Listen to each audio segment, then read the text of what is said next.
or as you'll all know me after tonight, the guy that came after Tim's talk. That was badass. So I was intending today to talk to you about very long baseline interferometric images of the strong gravity horizon level structure in the galactic center via aperture synthesis and Fourier inversion, but I fell asleep writing that title, so I can't imagine what it must be like to hear it. So instead, I'll be talking to you today about LCO's top 9 tips for taking your best black hole photo.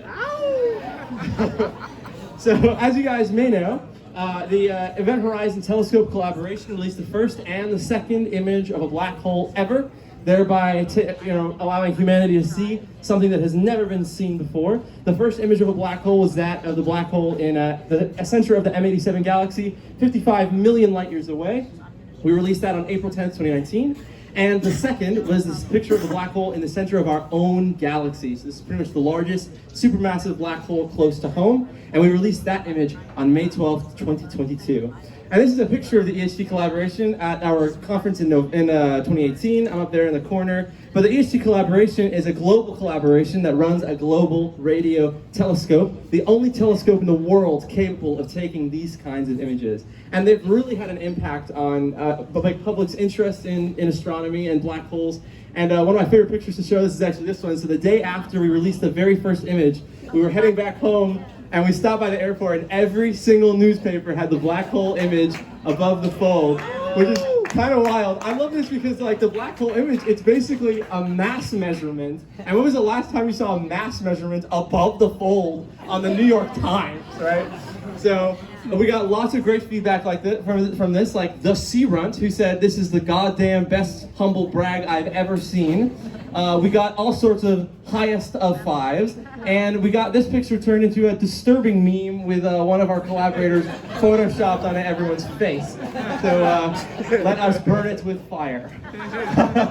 Okay, so one of the most common questions I get asked when doing events for the EHT and stuff about our research and stuff is, first, where's the bathroom? But the second most common question that I'll get asked is, how different is taking a black hole image from just pulling out your phone and taking a picture in your backyard? And the default answer is it's very different. We use radio light, it's a big interferometer, blah, blah, blah. I'm gonna argue that it's not different at all. It's exactly the same, and here's how I'm gonna convince you. So let's start with the first tip of taking a black hole photo, which is understanding the environment. So imagine this, picture this, if you will.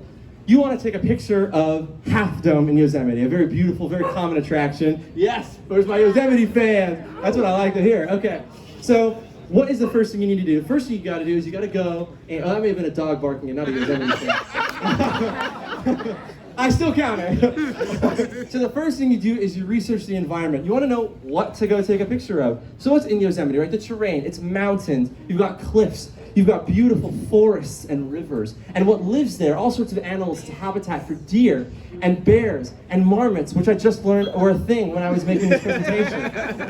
And making a black hole image is exactly the same, except instead of researching a sort of natural environment well, I guess it is natural. Instead of researching a non-lethal environment like Yosemite, we're researching the extreme strong gravity regime just outside of a black hole. Instead of mountains and cliffs and rivers, we have a singularity, a point where matter has been compressed so tight that the gravitational pull it exerts on the stuff around it is so great that not even light can escape from it.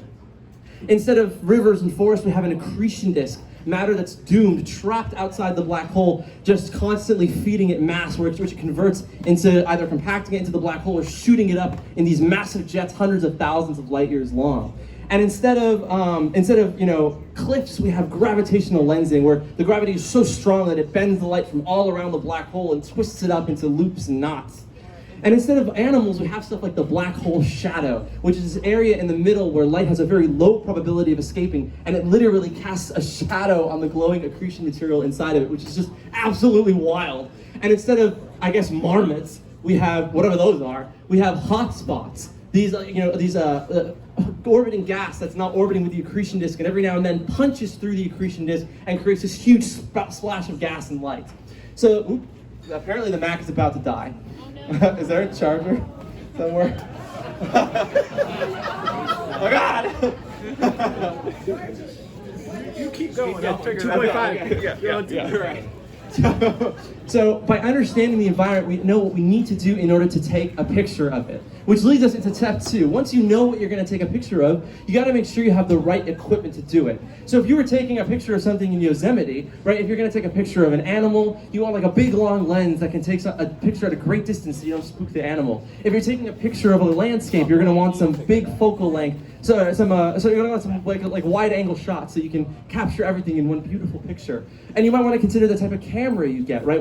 Different cameras have different settings. Are you doing night vision shots? Are you doing movies, etc.? And we do the same thing, except instead of cameras, we have radio telescopes. Giant, basically television dishes, very precise television dishes, that are listening for, well, waiting to collect the tiniest amount of radiation from these black holes millions of light years away.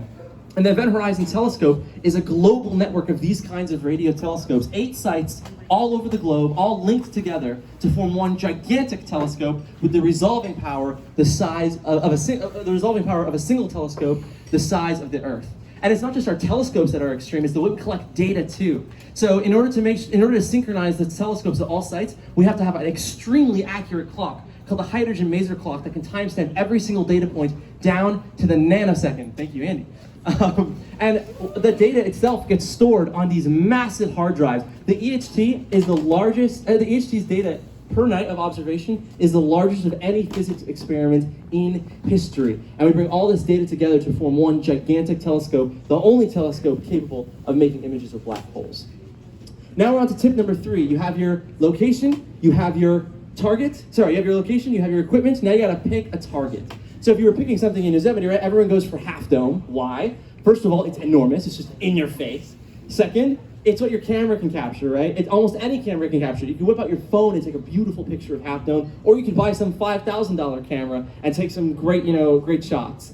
It's also an extremely interesting thing, right? It's this giant rock with a bunch of really cool trees on it, and all these cliffs and gorges, and there's nothing in the way, right? Pretty much anywhere from around the Yosemite site, around Half Dome, you can take a picture because there's nothing blocking the view. And that's the same kind of criteria that we use when picking what kind of black holes we want to see. So the very first image of a black hole, black hole in the center of the M87 galaxy, we picked it because it's gigantic. It's 6.5 billion times more massive than our sun, and which makes it so large that even though it's 55 million light years away, it's actually the second largest black hole we can observe on the sky, which is just completely mind-boggling. It's also kicking off this incredibly high-energy jet.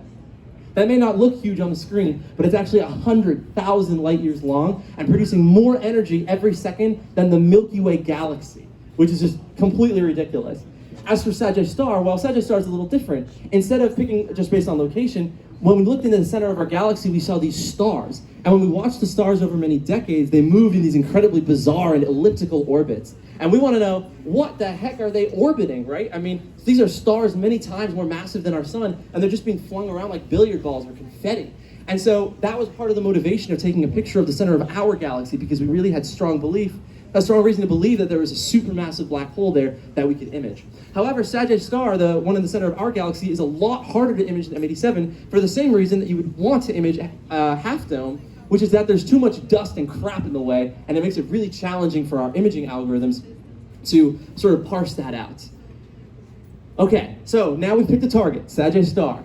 You have to actually go and take the picture, right? So you hop in your Prius, drive 5 hours up to Yosemite, and get a hotel, and wake up early in the morning, get some beautiful sunrise and sunset shots of Half Dome. Well, for us, it's sort of the same thing, except instead of going up to one site, we have to travel to 8 sites all over the world. They're in the coldest, most extreme locations in the world. So for example, we have a telescope all the way at the South Pole, which is minus 70 degrees outside every day. It's so cold your breath will just freeze inside your lungs, and that's one of the best places in the world to take out this kind of radio data. We also have telescopes on top of mountains in Mexico where it's so cold and dry that the sun rising in the morning heats up the telescope and causes the dish to warp, which introduces error into our radio data. And once we have everyone at all the sites, we turn on the telescopes and we point them at the same spot continuously for 10 hours. We did this for basically a week and a half, and we collected all the data on M87 and Sagittarius Star and our calibrator sources, and we got our official data sets. Now, tip number 5, and this is going to be familiar to anyone who's used like a DSLR. You have to transfer your data safely. For if you're just taking a picture, you're just going to pull the SD card out of your camera and plug it into your laptop. For us, it's slightly more complicated because our data is at 8 different sites, some of which are inaccessible by anything but a boat for only twice a year, which is absolutely crazy to me. That's the Antarctica site. We have to wait 6 months to get the data from there because you can't fly a plane into an Antarctic blizzard. And so we have this massive amount of data that we then literally pack and ship because it would take way too long to upload it over the internet. We have so much data, it would take 34 years if you tried to upload it over a very good internet connection. So you pack it, you ship it on literal planes just back to a single supercomputer that takes those nanosecond timestamps from the hydrogen maser clock and lines them all up neatly. And unfortunately, you would need a very, very big SD card to fit all this data. Our observation for 10 days is 4.5 petabytes of data. So as a reminder, right, your phone is probably a couple gigabytes. A terabyte is 1,000 gigabytes. A petabyte is 1,000 terabytes. And we have 4.5 petabytes of observations, about half a petabyte per night of observation, the single largest experiment by data in physics history. And if you'd like it in SD cards, that's about 130,000 SD cards. So at the end of it, at the end of all that data, all that supercomputer correlation, you get this confusing mess of squiggles and dots and error bars. And the important thing you need to know about this is that this is what the telescope actually sees. We then have to apply a very suspicious thing called an imaging algorithm, which takes that data and turns it into an image. So here's actually an imaging algorithm running, converting that data into the image of M87. And I love watching this go because what you're seeing is basically these gaps in the data are like the telescope not having its glasses on. And so the imaging algorithm is saying, okay, this is gonna be a blurry image, so I'm gonna find a fit to the data that is consistent with all these gaps and everything. And it's really quite fun to watch. And you can try all sorts of different settings and stuff, and you get the same image every time, which builds confidence that you've actually got the right image. So that's the imaging algorithm step. And so now you have a bunch of images and you want to pick your best image, right? So you took a bunch of pictures of Yosemite. Maybe one was too overexposed. Maybe your thumb was in the way. So you want to pick just the best images and as just the best image as your final one. And we actually weirdly have the same problem. So we collect data over a whole night of observation, and you can make an image from every single piece of that data. So here's a movie of a simulated observation of a ring, and you can see that most of the night is actually kind of garbage. There's just a few minutes here and there that produce really good data. And so we were really, really struggling to make an image of the black hole in the center of the Milky Way because we were trying to use all this trash data at once. So this is my primary contribution to this project, was basically figuring out that there are certain minutes in the observation that offer the best data, and then we can combine them and produce the best image possible with the most data and the least bias. So the effect of this algorithm that I developed called selective dynamic imaging can be really quickly sort of visualized like this. So if you have a simulated object, like it's a hotspot on a ring, which is kind of what you might expect for a black hole, without selective dynamic imaging, the best movie you can make of it looks something like this. And this is because you have a lot of garbage data contaminating your stuff. But with selective dynamic imaging, you can make something like that. So selective dynamic imaging basically allowed us to milk the most out of our observations. Okay, now you've picked your best image. Now, don't forget to post-process it, right? Any proper photographer will tell you that it's always good to post-process your image afterwards. You open it up in macOS Preview or Photoshop and play with the saturation and exposure and all that stuff. And you can go from a good starter image to an excellent image afterwards. And we sort of do the same thing, except instead of saturation and contrast and temperature, we have different settings you can play with, like maximum entropy and smoothness and data weights and the second moments of the image. And all that stuff is just fancy jargon to say how well the image fits to the data, what physical constraints can we impose and stuff like that. But it's a very important step. And one of the ways we know that our image is very robust is because you can kind of really just put a ton of different parameters there and you get the same image out every time, which tells us that we're not sensitive to our assumptions. Okay, tip number 8, it's time to Instagram caption your image because no one's gonna really know what's going on unless you put a caption under it, right? Okay, so if you had a picture of Yosemite, you might ask questions like, you might want to answer questions in your caption like, what kind of trees are these? How do they provide for the deer we see? What kind of deer are they? Are they intelligent? Far smarter than me. What are these rocks? Like, how old are they? And we ask the same thing about the deer we see in our black hole photos. So instead of rocks and deer and trees, we have qualities that we want to learn about with the black hole. So for example, the size of this ring, how big is it? It's about 50 microarcseconds in this image, and it's kind of hard to visualize how big a microarcsecond is, so let me put it in perspective. You guys, I know I see a lot of young faces in the audience, but do you guys remember what a headphone jack is? From the before times? Okay, so a headphone jack is about 3.5 millimeters in size, right? If you place it about 8 football fields away from you, That's a micro arc second. So this is about 50 times that size. It's equivalent of like being able to see a donut on the surface of the moon. Or if like we're standing right here, I'm from Boston. Any Boston fans? Hey, there we go. So if one of our Boston friends here went all the way over to Boston and held up their credit card, and I could see like our telescope, I'd be able to read the numbers off of it. That's the kind of resolution we're talking. That's what a micro arc second scale is. But what does this size tell us? It can actually tell us the mass of the black hole. So the mass of this black hole turns out to be about 4 million times the mass of our sun, which sounds like a lot, right? It's actually not. It's pretty shrimpy for black holes, and kind of, honestly, I'm embarrassed to be a member of the Milky Way galaxy that's in a tiny black hole. Like, Jesus Christ. It's like 1,000 times smaller than the M87 black hole. I'd rather live in M87 where the good black holes are. So looking at this image, we can tell all sorts of stuff. Like, for example, we can tell that the accretion matter that we're seeing is actually rotating in the same direction as the spin of the black hole.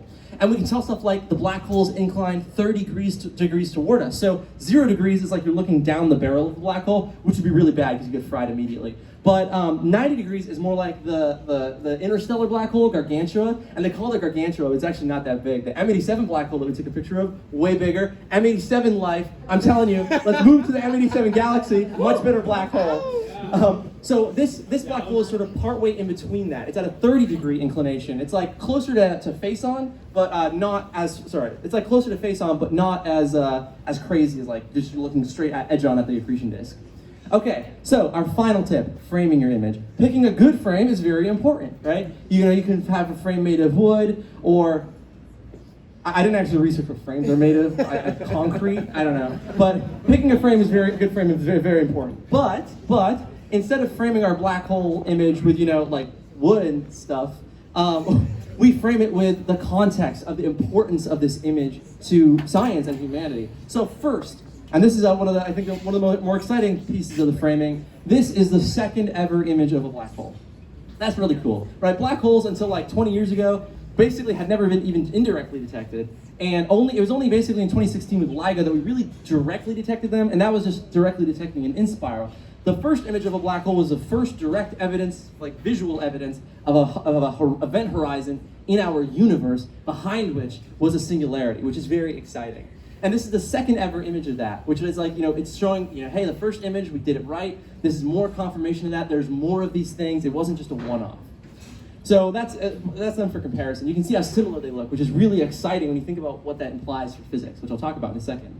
The second bit of framing is that this is the first image that connects an event horizon to an event horizon level structure to the stellar orbits that we saw earlier. So when you track those stars going round and around for decades, you see that they're orbiting something very large and very massive and invisible.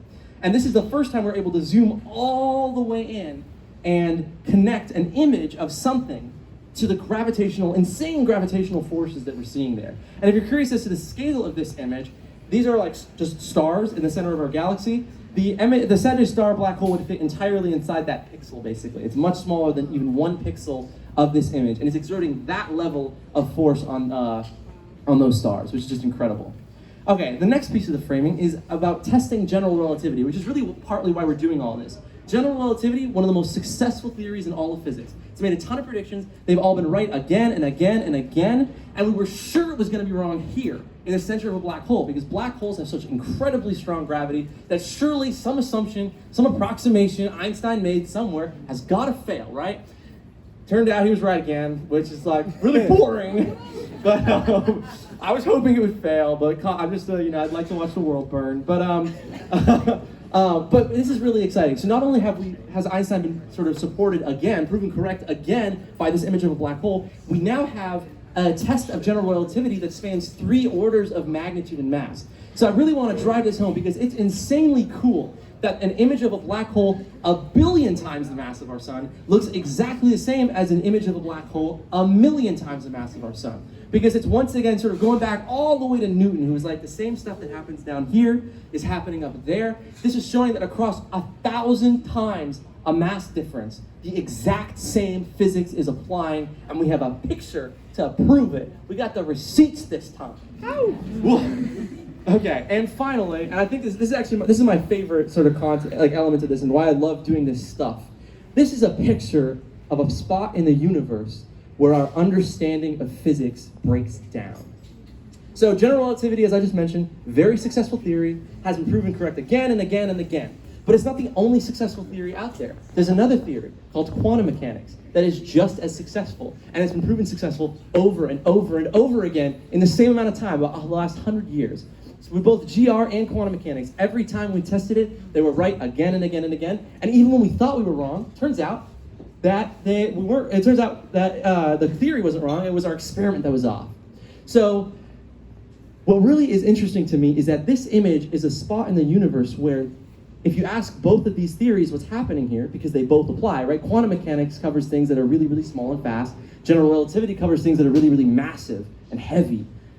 But this thing is a really small, heavy thing, so you can apply both theories. If you ask them both what's happening, they both give you different answers. These two theories that are never wrong, they give you they give you a completely different answer, which means one of them has to be wrong. And we could ignore it. We could say, oh, maybe black holes don't really exist. Maybe they're just a trick of the math. We don't have to worry about it. But now we have two images of them, and we've got to confront this. And this is a picture not just of an event horizon in the universe, but also the horizon of physics, where we've got to go next. And that's what really excites me about this. So thank you so much for listening. I'm happy to take any questions.